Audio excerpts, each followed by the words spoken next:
ఉచిత బస్సు పథకాన్ని నేనైతే సమర్థిస్తాను. ఎందుకంటే మహిళలకు సంబంధించి పేద మధ్యతరగతి మహిళలకైతే రూపాయి మిగులుతుంది. తమ ఖర్చుల్లో మిగిలితే అదే వాళ్ళకి ఆదాయ వనరు అవుతుంది. కాబట్టి సమర్థిస్తాను. అయితే అది మొదటి నుంచి చెప్తూ వచ్చాను నేను. దాంట్లో జరుగుతున్న ప్రయోజనాలను హైలైట్ కూడా చేస్తవచ్చు.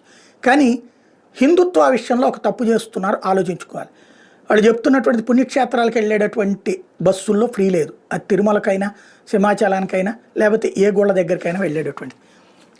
అది అన్ని మతాలకి ఉంటుందా? అదే జగన్ కనుక అట్లా పెట్టుంటే రచ్చ అయ్యేది. ఇప్పుడు ఫర్ ఎగ్జాంపుల్ నిన్న ఆదివారం ఉంది. ఆదివారం పూట క్రైస్తవ సోదరులు వివిధ చోట్ల ఉన్నటువంటి ప్రార్థనా స్థలాలకు వెళ్తుంటారు. లైక్ కాకాని దగ్గర ఉన్నటువంటి అక్కడికి వెళ్తారు ప్రార్థనకి. వందలు కాదు వేలల్లో వస్తారు. అట్లాగే వివిధ చర్చిలకు వెళ్తారు. అక్కడికైతే బస్సులు ఫ్రీగానే ఉన్నాయిగా. క్రైస్తవ సోదరులందరూ వాళ్ళ బస్సుల్లో వెళ్ళి ఫ్రీగానే వినియోగించుకున్నారు కదా. అది ఇప్పుడు ఎక్కువ 15 లక్షల దాకా టికెట్